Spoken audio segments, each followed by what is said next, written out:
Nessa aula de hoje, nós vamos fazer alguns exercícios sobre o assunto calor latente. Vocês podem ir acompanhando nas páginas 50 e 51 do livro 6. Esta é uma aula de física para o segundo ano do ensino médio. Então, iniciando na página 50, o primeiro exercício diz o seguinte: indique a temperatura e determine a quantidade de calor que deve ser fornecida a cada uma das substâncias puras a seguir para que passem pelas mudanças de estado. Consulte a tabela da página 46, se necessário. Então, nós temos aqui 4 situações. Primeiro, a ebulição de 50 gramas de água. Depois, a fusão de 1.200 gramas de prata, a condensação de 50 gramas de vapor de cobre e a solidificação de 800 gramas de chumbo. Então, vamos lembrar que, para que ocorra uma mudança de estado físico, é necessário que a substância atinja uma determinada temperatura. Então, existem para cada substância as temperaturas de transição entre o estado sólido e líquido e temperaturas para a transição do estado líquido e vapor. Então, é necessário atingir a temperatura correta, por isso que aqui o exercício está pedindo para a gente dizer qual é a temperatura correta para cada uma dessas transformações que eles estão indicando. E além da temperatura correta, é necessário que a substância receba ou perca uma certa quantidade de calor. E essa quantidade que ela deve perder ou ganhar, dependendo do caso, né, da transformação que vai acontecer, a gente calcula multiplicando a massa da substância pelo calor latente correspondente. A tabela, então, que ele pede que a gente consulte, é essa que está na página 46, e a gente tem, então, para cada substância que está listada ali do lado esquerdo, a temperatura de fusão, o calor de fusão, a temperatura de vaporização e o calor de vaporização. Bom, a temperatura de fusão, na verdade, é a temperatura que representa a transição do estado sólido para o líquido. Então, tanto se você precisar que a sua substância passe do sólido para o líquido ou do estado líquido para o sólido, é necessário que a substância esteja nessa temperatura.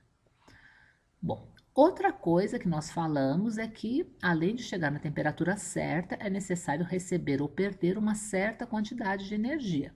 E para calcular a quantidade de energia necessária para haver a mudança de estado, nós vamos utilizar os calores latentes. O calor latente de fusão representa a quantidade de calorias por grama da substância que ela deve ganhar ou perder no caso da fusão para passar de sólido para líquido, ou também no caso de passar de líquido para sólido, ela teria que perder essa quantidade de calorias por grama. Então, o calor latente de fusão corresponde a um valor negativo do calor latente de solidificação, porque para haver a fusão é necessário receber essa quantidade de calorias por grama que está indicada aí na figura, e para haver a solidificação será necessário perder essa quantidade de calorias por grama que está indicada na segunda coluna. Nós temos também a temperatura de vaporização, que representa a temperatura em que ocorre a transição de líquido para vapor ou vapor para líquido. Então, cada substância vai entrar nessa temperatura específica para depois ocorrer a mudança de estado. E o calor de vaporização corresponde à quantidade de calorias que a substância deve receber por grama para que a vaporização aconteça. Se o que a gente quiser for uma condensação, que é a passagem de vapor para líquido, essa substância vai precisar ser resfriada. Então, essa quarta coluna representa a quantidade de calorias por grama que a substância deverá perder para mudar do estado de vapor para o estado líquido. Então, a gente vai consultar as informações aqui dessa tabela e aí, em seguida, preencher ali o que ele pede no primeiro exercício. Então, voltando aqui, nós temos no primeiro caso a ebulição de 50 gramas de água. Para a gente descobrir a temperatura de ebulição, a gente vai ali naquela coluna que tem a temperatura de vaporização, que é a mesma coisa, né? Ebulição nada mais é que um tipo de vaporização. E a temperatura em que ocorre vaporização da água é 100 graus Celsius. E quanto de calor, quantas calorias, né, que são necessárias a gente fornecer para que 50 gramas de água fervam, né, transformem-se em vapor de água. A gente vai multiplicar a massa, 50 gramas, pelo calor latente de vaporização, que é 540 calorias por grama. Então, para cada grama, nós precisamos de 540 calorias. Como são 50 gramas, a gente vai multiplicar a nossa quantidade de massa pelo calor latente de vaporização. E vamos chegar à conclusão que essa quantidade de energia é de 27 mil calorias. Na letra B, ele está pedindo a fusão de 1.200 gramas de prata. Qual é a temperatura em que ocorre a fusão da prata? Olhando ali na tabela, a gente vê que é 962 graus Celsius.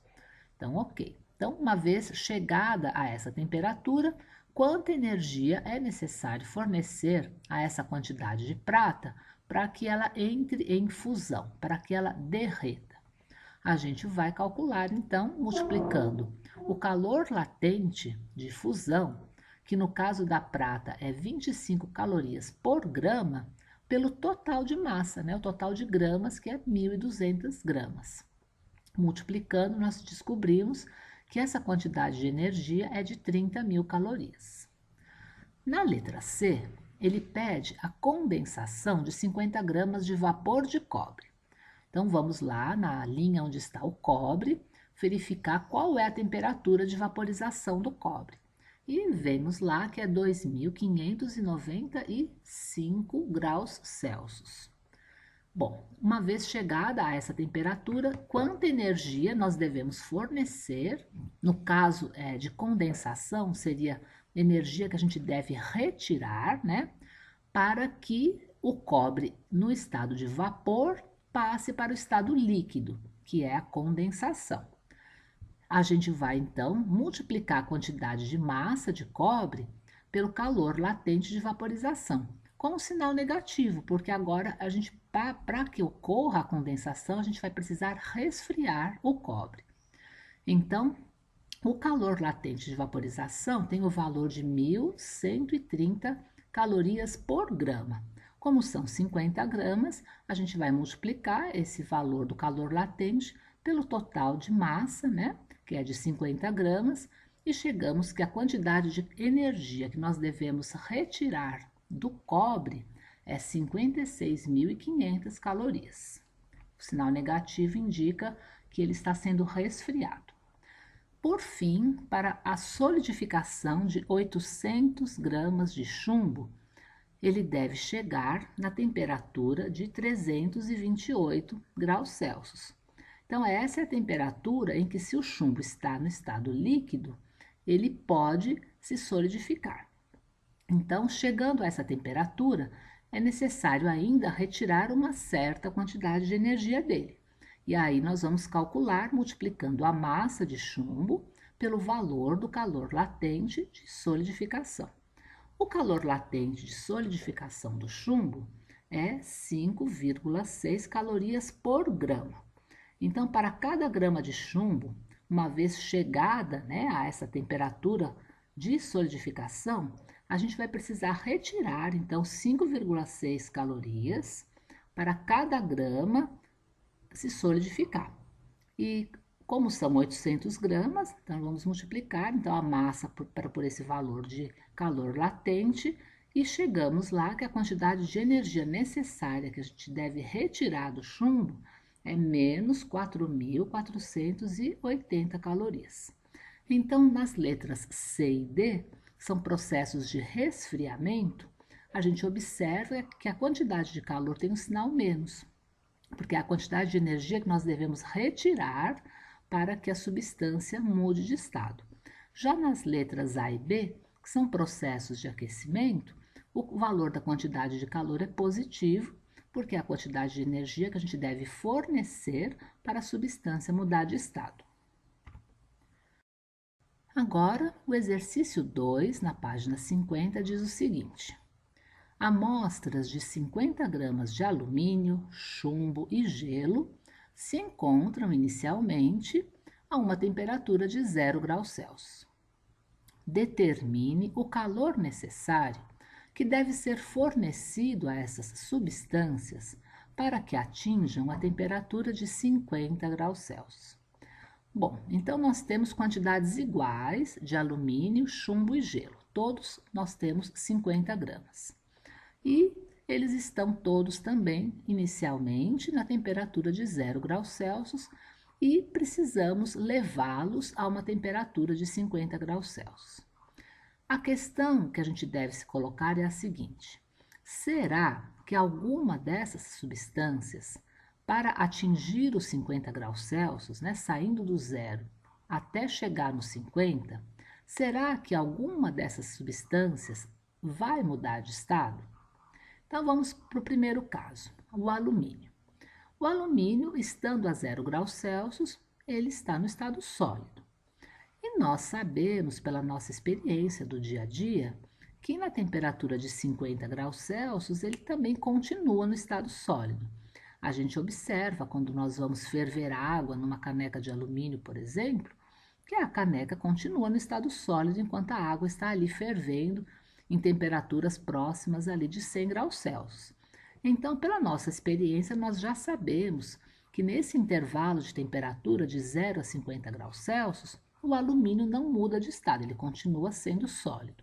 Então, no caso do alumínio, se a gente for calcular a quantidade de energia que ele precisa para ter esse aumento de 50 graus na temperatura, a gente só precisa utilizar a nossa expressão de calor sensível, multiplicando lá a massa, o calor específico e o aumento de temperatura que a gente quer.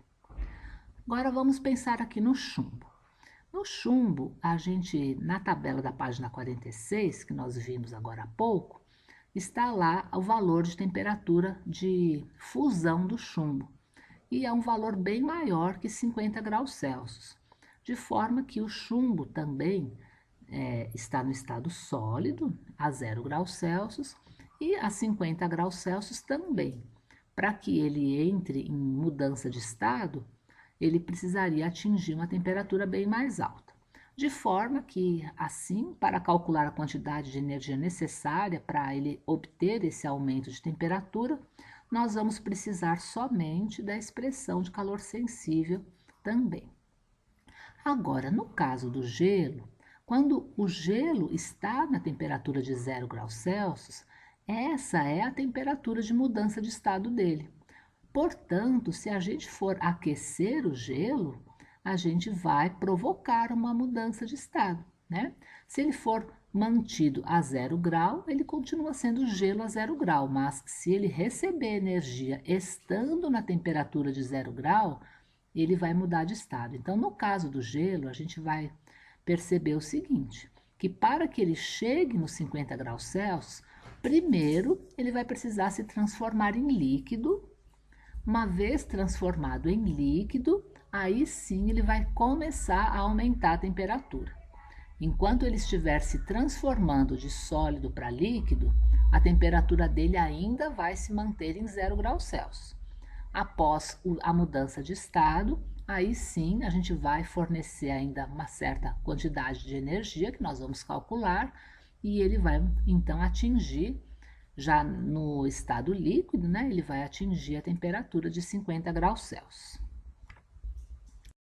Então, a gente tem aqui os valores que nós vamos precisar para poder calcular a quantidade de calor sensível os valores de calor específico, porque o exercício não forneceu. Então, a gente tem ali alguns exemplos, né? Como ele colocou o cobre, o chumbo, né? O gelo, a gente vai, o alumínio, né? Na verdade era alumínio, chumbo e gelo. Então a gente já pode observar aí os valores que a gente vai precisar utilizar para poder fazer o cálculo que ele pediu. Então vamos lá, olha. Primeiro caso, alumínio. Então, o que que a gente vai fazer? A gente vai calcular a quantidade de calor sensível para que ele sofra um aumento de 50 graus na temperatura. Então, vamos multiplicar a massa, o calor específico, que de acordo com a tabela é 0,2 caloria por grama, e resulta ali numa quantidade de energia de 500 calorias. Para o chumbo, o valor do calor sensível, do calor específico, é 0,03 calorias por grama grau Celsius. Então, a massa é a mesma, né? Para todos, a massa é de 50 gramas e o aumento de temperatura é de 50 graus Celsius. Multiplicando os três valores, chegamos que a quantidade de energia necessária para que o chumbo sofra esse aumento de temperatura é de 75 calorias. Então, a gente observa que o chumbo precisa de menos energia que o alumínio, né? Bem menos. Enquanto o alumínio, a mesma quantidade de alumínio, para ter o mesmo aumento de temperatura, precisou de 500 calorias, o chumbo precisou só de 75. Agora, o gelo, como nós vimos, para que ele atinja a temperatura de 50 graus Celsius, a gente vai precisar primeiro derreter, né? Primeiro o gelo precisa derreter, para depois aumentar a temperatura. Então, a gente precisa calcular as duas quantidades de calor necessárias para ele derreter e depois para ele aumentar de temperatura. A quantidade de calor latente, né? Essa para ele fazer a fusão, nós vamos calcular multiplicando a massa pelo calor latente de fusão do gelo, que é 80 calorias por grama. E aí a gente vai somar ali a quantidade de calor sensível necessária para que ele tenha o aumento de 50 graus na temperatura. Aí a gente tem que lembrar que essa quantidade de calor sensível, quando a gente for fazer o cálculo, esse gelo já virou água, né? Ele é gelo enquanto ele está derretendo. Depois que ele derreteu, que ele já virou totalmente água, é que ele vai começar a aumentar a temperatura dele. Então, o valor de calor específico que nós precisamos utilizar na nossa segunda fórmula é de 1 caloria por grama grau Celsius, porque ele já virou água nessa hora, ok? Então, a gente tem que ficar muito atento com relação a isso. Enquanto ele está derretendo, ele é gelo. Depois que ele já derreteu, é que ele vai subir os 50 graus lá. E aí, fazendo então o primeiro cálculo, que é a quantidade de calor latente necessária para que todo o gelo derreta, a gente chega no valor de 4.000 calorias. E uma vez que tudo isso daí, né, agora já é água, 50 gramas agora de água, para chegar em 50 graus Celsius, a gente vai precisar de mais 2.500 calorias. Juntando tudo, para que esses 50 gramas de gelo cheguem em 50 graus Celsius, nós vamos precisar gastar aí 6.500 calorias de energia. Agora vamos para o exercício 3 da página 50. Então diz o seguinte: 60 gramas de gelo a 0 graus Celsius absorvem calor do Sol na taxa de X calorias por minuto e se derretem completamente em 5 minutos. Pode-se afirmar que a quantidade de calorias por minuto que o gelo absorveu em média ele informa aqui para a gente que o calor latente de fusão do gelo é de 80 calorias por grama. Então, quando ele fala X calorias por minuto, isso daí é a potência. Todas as vezes que nós temos energia num certo tempo, isso é uma informação de potência. Então, nós já sabemos que o tempo é de 5 minutos e precisamos, para poder determinar o que ele está pedindo, né, que ele quer saber a potência, a quantidade de calorias por minuto, nós vamos precisar descobrir a quantidade de energia que essas 60 gramas de gelo vão receber ali para que elas derretam, né? Para que entrem em fusão. Observamos que esse gelo já está na temperatura correta, então basta que seja fornecida a ele uma certa quantidade de energia para que ele derreta. E essa quantidade dividida pelo tempo é o que ele está pedindo, a quantidade de calorias por minuto aí que esse gelo vai receber. Então, nós vemos que a gente pode utilizar a nossa expressão de potência e na quantidade de calor latente, basta multiplicar a massa pelo valor do L, né, que é o calor latente, que nesse caso é o calor latente de fusão, 80 calorias por grama. Como são 60 gramas, nós multiplicamos ali, dividimos por 5 minutos e chegamos no valor de 960 calorias a cada minuto, que é a letra A. Agora a gente vai para o exercício 4, que diz o seguinte: uma fonte térmica de 400 watts, isso é, que fornece constantemente 400 joules de energia por segundo, é utilizada para a realização de experimentos de calorimetria. Uma amostra de 50 gramas de gelo, inicialmente a menos 50 graus Celsius, é utilizada no experimento para a análise de sua curva de aquecimento. Considerando uma caloria como sendo igual a 4 joules, faça o que se pede. Letra A. Calcule a quantidade de calor e o tempo necessário para os seguintes processos: aquecimento do gelo, fusão do gelo, aquecimento da água e ebulição da água. E na letra B, faça um gráfico relacionando a temperatura da amostra e o intervalo de tempo decorrido. Então, eu coloquei aqui um gráfico que não está no exercício, mas é um gráfico de aquecimento da água, que nós vimos já em algumas aulas atrás. E, embora o exercício não dê, é importante que a gente construa esse gráfico, pelo menos esse esboço dele, que depois, na letra B, a gente vai precisar detalhar, mas é importante a gente fazer o gráfico para entender as etapas que estão aí, né?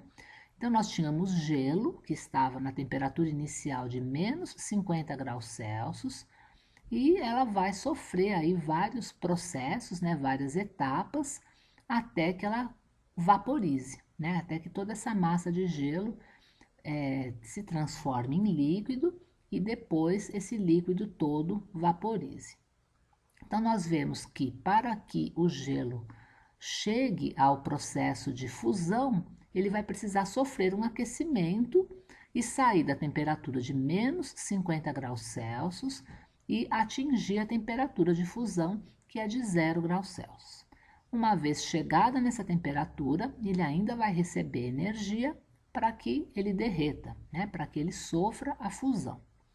Uma vez que todo aquele gelo derreteu, agora nós temos então 50 gramas de água que vai sofrer um aquecimento até chegar na temperatura de vaporização. Uma vez chegado na temperatura de vaporização, ainda temos que fornecer mais uma boa quantidade de energia para que toda essa água vaporize e aí termina, né? Ele pede para que a gente vá até essa etapa. Então vamos lá. A primeira coisa que a gente pode fazer é que, como ele informou a potência da fonte térmica como 400 watts, e 400 watts corresponde a 400 joules por segundo, e a gente está mais acostumado a utilizar as calorias, então já podemos passar essa informação para calorias por segundo. Como ele disse que cada caloria corresponde a 4 joules, então 400 joules corresponde a 100 calorias, de forma que a nossa potência fornece 100 calorias a cada segundo. Então, essa informação é importante porque ele pede para a gente calcular para cada etapa a quantidade de calor recebida ali pelo gelo, né, depois pela água, e ele pede para, além disso, a gente dizer o tempo gasto. Então, vamos começar na nossa primeira etapa, que é o aquecimento do gelo, e vamos utilizar a expressão que a gente usa para calcular a quantidade de energia quando a gente quer uma mudança de temperatura. Então, para que o gelo saia da temperatura de menos 50 e chegue no zero, o que a gente vai fazer então? A gente vai multiplicar a massa pelo calor específico do gelo, que a gente encontra lá na página 42, e pela variação de temperatura. A variação de temperatura é sair do menos 50 e chegar no zero. Então, temperatura final zero menos a temperatura inicial, que era menos 50. Multiplicando, então, o valor de ΔT pelo calor específico pela massa, nós chegamos que a quantidade de energia necessária para o gelo sair de menos 50 e chegar no zero é de 1.250 calorias. Muito bom. Agora vamos ver quanto tempo que a gente gasta. A nossa fonte térmica fornece 100 calorias por segundo. Então, para saber a quantidade de tempo, a gente pode fazer uma regra de 3 ou simplesmente dividir por 100 essa quantidade de calor que a gente obteve. Então, a gente vai descobrir que o tempo necessário para que a nossa fonte térmica forneça 1.250 calorias é de 12 segundos e meio. Então, primeira parte nós fizemos, descobrimos a quantidade de energia necessária e o tempo gasto na nossa primeira etapa. A segunda etapa é a fusão do gelo. Então, a fusão do gelo, para a gente poder calcular a quantidade de energia necessária, é só multiplicar a massa de gelo pelo calor latente de fusão do gelo. Aí, essas informações de calor latente estão na tabela da página 46. Então, a massa nós sabemos que é 50 gramas e o calor latente de fusão é 80 calorias por grama. Multiplicando, então, essa quantidade de calorias por grama pela quantidade total de gramas, né, que é a massa do gelo, nós descobrimos que a quantidade de energia necessária para fornecer ali é de 4.000 calorias. Então, ok, se a nossa fonte térmica fornece 100 calorias a cada segundo, ela vai levar um tempo de 40 segundos para fazer então a fusão do gelo. Então, o segundo tempo é 40 segundos e a quantidade de energia é de 4.000 calorias. Vamos para a terceira etapa agora, que é esse gelo que já virou água, ele vai ser aquecido da temperatura 0 até 100 graus Celsius. Então, vamos utilizar a nossa expressão que serve para calcular a quantidade de energia necessária para uma mudança de temperatura e multiplicar a massa pelo calor específico da água e a variação de temperatura que essa água vai sofrer. Chegamos na quantidade de calor de 5.000 calorias e, como a nossa fonte térmica fornece 100 calorias a cada segundo, nós vamos descobrir que vai gastar então 50 segundos nessa terceira etapa. E a nossa última etapa é a vaporização da água. Aí, para descobrir a quantidade de energia necessária, vamos pegar lá o calor latente de vaporização da água, que é 540 calorias por grama, e multiplicar pelo total de gramas, né? A massa que nós temos ali, que é 50 gramas. Isso vai dar uma quantidade de energia de 27.000 calorias. Isso, né, fazendo ali a nossa regra de 3 com a 100 calorias por segundo, que a nossa fonte fornece, nós chegamos num tempo de 270 segundos para essa nossa última etapa. Então, agora nós já temos para cada etapa a quantidade de energia necessária, né, que a nossa fonte deve fornecer, e o tempo gasto em cada etapa também. A parte B do exercício é apenas montar o gráfico. Montar, como nós já tínhamos feito o esboço, né, ali no início do exercício, o que estava faltando completar era indicar o tempo gasto em cada etapa.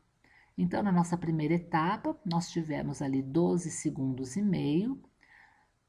Na etapa de fusão, era 40 segundos. Então, a gente vai somar ali o tempo que já gastou no começo, mais o tempo gasto na fusão, já gastamos então 52 segundos e meio nas duas primeiras etapas. A terceira etapa, a gente tem ali mais 50 segundos de tempo que vai gastar. Então, até a terceira etapa, nós já teremos gasto 102 segundos e meio. A última etapa é a mais comprida, gasta 270 segundos. Então, a gente precisa somar 270 segundos no tempo que nós já gastamos até agora e vamos então chegar ali em 372 segundos e meio, que é o tempo total aí que gasta para fazer então o gelo que estava ali a menos 50 graus de temperatura chegar na vaporização completa. Isso, no caso, né, 50 gramas de gelo, que era o que ele dizia ali no exercício.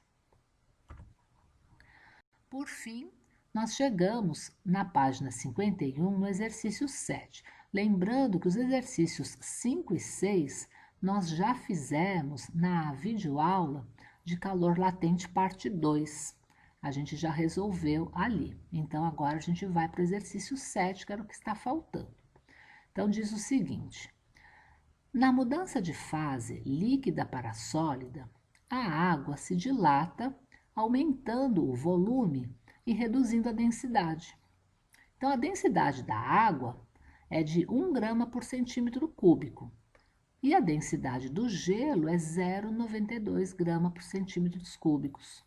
Então, fica menos denso, né? O gelo é menos denso, ele ocupa um volume maior, as moléculas se espalham mais ali quando formam os cristais e a densidade fica mais baixa. Então, vamos lá. Considere uma garrafa de PET de volume constante igual a 2 litros. Qual é o volume máximo de água a 0 graus Celsius que pode ser colocado dentro da garrafa para que, ao se solidificar, ela não se rompa? Então, a gente sabe que, como a água vai aumentar o volume, se a gente encher 2 litros de água até a boca ali, né, deixar a garrafa cheinha e depois ela for entrar em processo de congelamento, a quantidade de volume vai aumentar e não vai ter para onde esse volume aumentar dentro da garrafa, a garrafa vai acabar quebrando, né? Então, a questão é, a gente tem que colocar um pouco menos.